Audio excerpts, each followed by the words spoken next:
Hello guys, welcome to current affairs funda. अभी आपने देखा होगा कि आईबीपीएस में एक सॉल्वर गैंग है जिसका पर्दाफाश किया गया और लखनऊ में जो टीम थी उन्होंने छापेमारी की और इनको पकड़ा। अब ये किस तरीके से आईबीपीएस को चकमा दे रहे थे, ये सच में बिल्कुल इम्पॉसिबल जैसी चीज़ है, क्योंकि आजकल एआई का ज़माना है, आर्टिफिशियल इंटेलिजेंस का, और ये एआई का इस्तेमाल करते हुए एग्जामिनेशंस में सॉल्वर्स को बैठालते थे। तो बेसिकली अभी न्यूज़ में अलग अलग जगह है, इंडिया टुडे में भी आया हुआ है, हिंदुस्तान टाइम्स में भी है और अमर उजाला में भी आया हुआ है। तो इसमें जो ये करंट इवेंट है वो है आपकी 5 अक्टूबर 2025 को। बेसिकली जो बिजनौर का बीआर इंटर कॉलेज परीक्षा केंद्र है, वहाँ पर जो परीक्षा निरीक्षक थे, इनका नाम था शैलेंद्र वाजपेयी, और इन्होंने सूचना जो है वो पुलिस को दी, और वहाँ पर एक उम्मीदवार था जिसका नाम था अभिषेक कुमार। तो ये नकली उम्मीदवार बनकर परीक्षा देने आया था।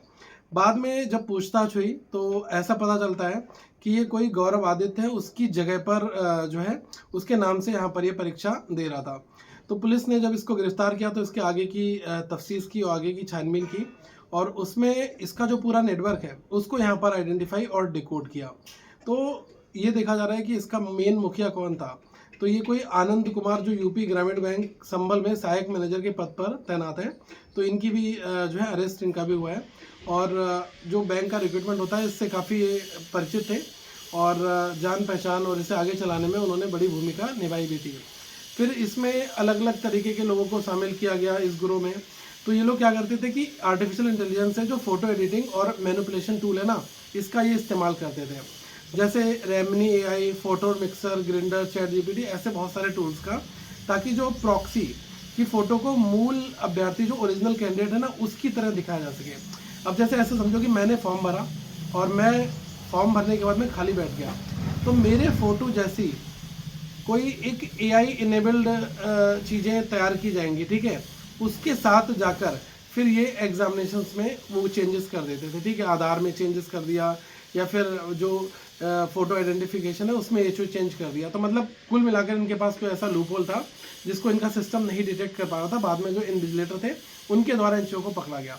एक्चुअली होता क्या है ना कि आजकल आपने देखा है कि जितना ये कंप्यूटराइज सिस्टम हुआ है उतना ही खतरनाक भी है। यूपीएससी अभी भी अपनी जो एग्जामिनेशन है वो बिल्कुल डिफरेंट पर्सपेक्टिव में करवा रहा है। एसएससी में सॉल्वर्स हैं, बैंक में अभी ये रिसेंट का न्यूज़ आया तो इसको कवर किया गया। तो इसमें इन्होंने लगभग 10 लोगों को जो है इन्होंने अरेस्ट किया है। इसमें बहुत सारे और भी लोग हो सकते हैं, और इनके पास जैसे मोबाइल फ़ोन मिले हुए हैं, एटीएम अलग अलग कार्ड मिले हैं, आधार कार्ड 9 लोगों के मिले हैं, साथ में पैन कार्ड मिले हुए हैं, कई फ़ोटो आईडी कार्ड, लैपटॉप और जो एआई एडिटिंग टूल्स हैं, और लगभग 1,53,000 की इन्होंने कैश भी यहाँ पर बरामद की है। तो अभी ये देखा जा रहा है कि हर एक उम्मीदवार से लगभग ये 5.5 लाख रुपए तक वसूलते थे। मतलब जैसे प्रीलिम्स के लिए लगभग 20,000 थी, फिर मेंस के लिए 1 लाख रुपए था, उसके आगे फर्दर जो नियुक्ति पत्र, जो जॉब ऑफर लेटर मिलेगा, उसके बाद ये पूरा पैसा ले लेते थे। तो मतलब लगभग 5-5.5 लाख रुपए खर्च करने पर इनका पूरा इन्होंने अपना ये बना रखा था। अब इनके खिलाफ जो कानूनी कार्रवाई की गई है वो तो यही कि ऐसे लोग कभी एग्जामिनेशन दे ही नहीं पाएंगे, और जो अलग अलग धाराएं हैं, ठीक है, वो भी यहाँ पर पुलिस ने इसमें ऐड की है। और कोशिश ये की जा रही है कि ये पिछले काफ़ी टाइम से ये ऑपरेशन चल रहा था, ठीक है, मतलब ये जो गिरोह काम कर रहा था, लेकिन अभी पकड़ा गया है। अब आगे देखते हैं कि क्या होता है। और इनके खिलाफ जो अलग अलग public examination prevention of unfair means act 2024 है, इसके तहत इनके खिलाफ कार्रवाई भी की जाएगी, और आगे देखते हैं क्या है। लेकिन ये यही दिखा रहा है कि एआई का जो डिजिटल तकनीकी है वो अब सिर्फ एक टेक्नोलॉजी नहीं रहा है, उसका ये लोग गलत यूज़ भी कर रहे हैं।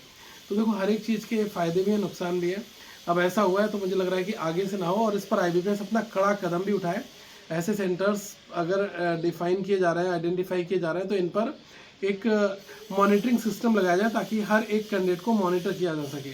तो मुझे लग रहा है कि ये जो आईबीपीएस का जो सॉल्वर गैंग एआई वाला निकला है, ये सच में यार मतलब बिल्कुल अलग है। मतलब ऐसी उम्मीद नहीं की जा सकती थी, क्योंकि पेपर लगता ही है कि बहुत सिक्योर्ड हो रहा है। अब आईबीपीएस ने कुछ एआई ये सब देखने के बाद में आप देखेंगे कि जो बायोमेट्रिक ऑथेंटिफिकेशन में जो इनका वो है ना, आधार इनेबल्ड वगैरह, ये भी कुछ और इंट्रोड्यूस करेंगे आगे, ताकि जो ओरिजिनल कैंडिडेट है फिंगरप्रिंट उसी के ही हो जिसने फॉर्म भरा हो। तो इन चीज़ों को भी अब ये आगे लेकर आ रहे हैं, ठीक है। तो आई होप ये है अभी आईबीपीएस का। अगला फर्दर कोई क्लैरिफिकेशन आता है तो I will tell you, but अभी यही था कि जो इन्होंने एआई सॉल्वर गैंग को पकड़ा है, तो एक मुझे ऐसा लग रहा है कि ये थोड़ा सा ज़्यादा सही रहा है। तो आगे मैं आपको फिर अपडेट करूँगा अगर ऐसा कुछ आता है IBPS की ओर से ऑफिशियल। बाकी इधर उधर की बहुत सारी चीज़ें आएंगी, उस पर आप बिलीव मत करना। जो न्यूज़ आई मैंने आपको एक्चुअल न्यूज़ डिकोड करके बताई है, और आप अपनी तैयारी करते रहिएगा। करंट अफेयर्स फंड आपको करंट अफेयर्स प्रोवाइड कराता है बिल्कुल अप टू डेट एग्जामिनेशन के। और अगर आपको लास्ट 6 मंथ के करंट अफेयर्स की नीड है तो अभी ऑफर चल रहा है, इसमें आप पूरा बंडल जो है बहुत ही कम प्राइस में ले सकते हैं। एक कूपन कोड है CAF100, इसको आप अप्लाई करेगा और अपनी अच्छी तैयारी करेगा। Thank you so much, have a good day all of you, once again guys.